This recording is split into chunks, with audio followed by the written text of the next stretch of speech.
Hi everyone, today I am going to show you how to delete all of your browsing history and all the things from Microsoft Edge.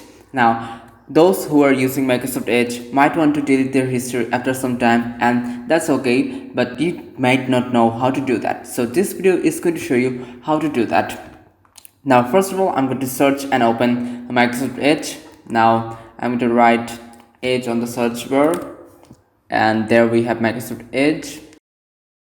Now, after you have opened your Microsoft Edge, in here, all you have to do is click on the three dot option that is in the up right corner of your Microsoft Edge. This is here.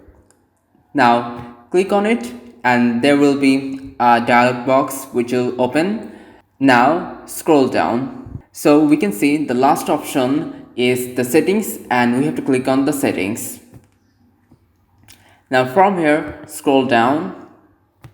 Now you will see the clear browsing data. Now under that you have to click choose what to clear.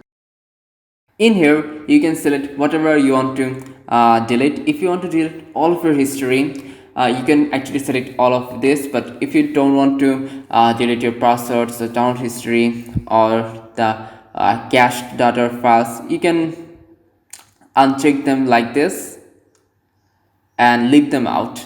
But if you want to delete all of your history, you can actually select them, and that's what I'm going to do. So after you have selected all of the things that you want to delete, you have to click clear. Now it is clearing the data. It will take a moment. So you can see it has said all clear. Actually, you have cleaned or cleared your history on Microsoft Edge. So thank you everybody for watching this video, and if you think this video was helpful to you, please subscribe to our channel and like this video, and I will see you in the next video. Bye.